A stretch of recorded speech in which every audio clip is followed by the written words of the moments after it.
Halo semuanya, pernah nggak sih kalian ngerasa jauh lebih seru mikirin cuan dari investasi dari nyiapin dana buat jaga-jaga? Kalau iya, tenang kalian nggak sendirian kok. Nah, di pembahasan kali ini kita bakal bongkar satu fondasi keuangan yang sering banget kelewat. Kenapa sih dana darurat itu wajib ada sebelum kita mulai ngomongin investasi? Oke, kita mulai dari sini ya. Coba deh baca ini, relate banget gak sih? Bangga sama investasi, tapi panik pas butuh duit tunai besok. Ini jujur aja kayak nyindir kita semua kan? Ini kontradiksi yang sering banget terjadi, terutama buat kita-kita yang baru mulai investasi. Kita tuh sibuk banget ngebangun masa depan yang keren, tapi lupa ngelindungin hari ini. Nah, coba lihat perbandingan ini. Di kolom kiri itu impian kita semua. Portofolio investasi yang hijau terus, saham naik melulu, wah kebebasan finansial udah di depan mata. Keren banget. Tapi, lihat kolom kanan, ini realitanya. Sesuatu yang datangnya nggak pakai permisi. Tiba-tiba ada tagihan medis, mobil mendadak mogok pas lagi penting-pentingnya. Atau yang paling parah, mendadak kehilangan pekerjaan. Keduanya ini bagian dari hidup, tapi cuma yang di kolom kanan ini yang bisa ngehancurin semua impian di kolom kiri dalam sekejap kalau kita nggak siap. Inilah dia titik buta investor. Benar-benar sebuah resiko tersembunyi dalam portofolio kita. Sesuatu yang gak kelihatan, yang diam-diam ngintai di balik semua kebanggaan kita soal investasi.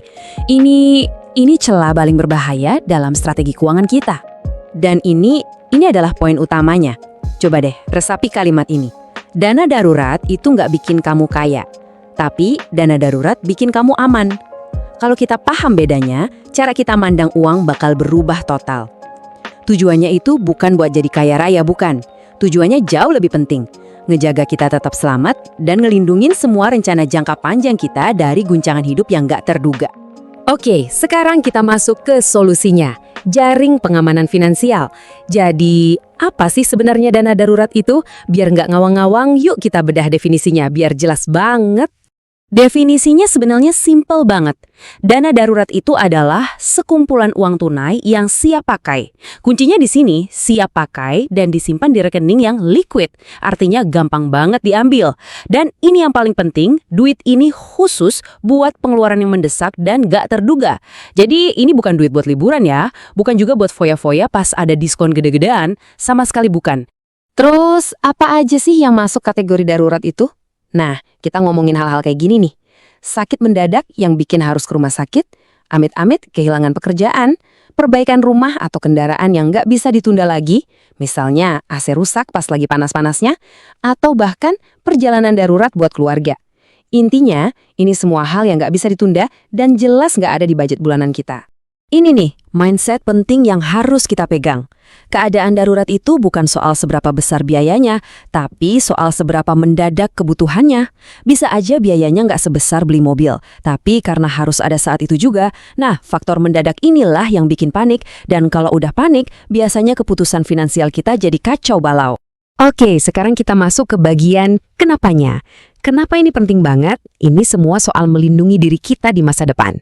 Kita bakal bahas kenapa keamanan itu secara logika harus datang duluan, jauh sebelum kita mikirin soal pertumbuhan.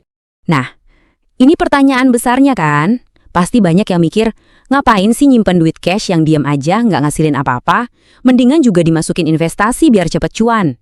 Pertanyaan yang wajar banget. Oke, tenang. Kita bakal jawab dengan 3 alasan yang super logis. Alasan nomor 1, krisis itu nggak pernah nunggu. Keadaan darurat dalam hidup itu sama sekali nggak peduli portofolio investasi kita lagi merah atau hijau. Dia bisa datang kapan aja, tanpa pemberitahuan. Dan sialnya, sering banget datangnya pas momen-momen paling nggak enak. Misalnya pas pasar saham lagi anjlok-anjloknya. Nah, ini nyambung banget sama alasan kedua.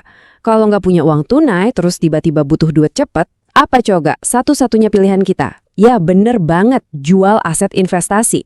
Dan ini yang bahaya, kita jadi terpaksa jual di saat yang paling buruk. Akhirnya apa? Kerugian yang tadinya cuma di atas kertas, jadi kerugian beneran yang bikin kantong jebol.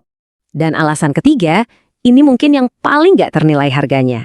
Kita membeli ketenangan pikiran.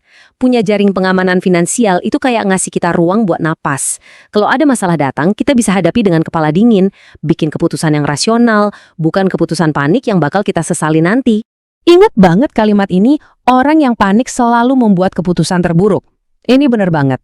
Panik itu musuh nomor satu kesehatan finansial kita. Dan dana darurat itulah perisai terbaik kita buat ngelawan rasa panik itu.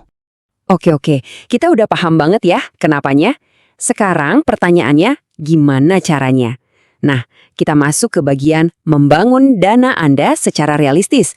Tenang, ini nggak seserem kedengarannya kok. Ini blueprintnya. Langkah-langkah simple yang bisa langsung kita praktekin. Jadi, seberapa banyak sih yang kita butuhin? Nah, ini patokan umumnya. Buat yang masih lajang, targetnya itu sekitar 6 kali pengeluaran bulanan. Kalau udah menikah, naik jadi 9 kali. Dan kalau udah punya anak, idealnya 12 kali pengeluaran bulanan biar benar-benar aman. Ingat ya, ini target jangka panjang. Jadi, jangan langsung pusing. Oke, biar kebayang, kita pakai contoh ya. Misalnya nih, pengeluaran bulanan kamu itu 4 juta rupiah.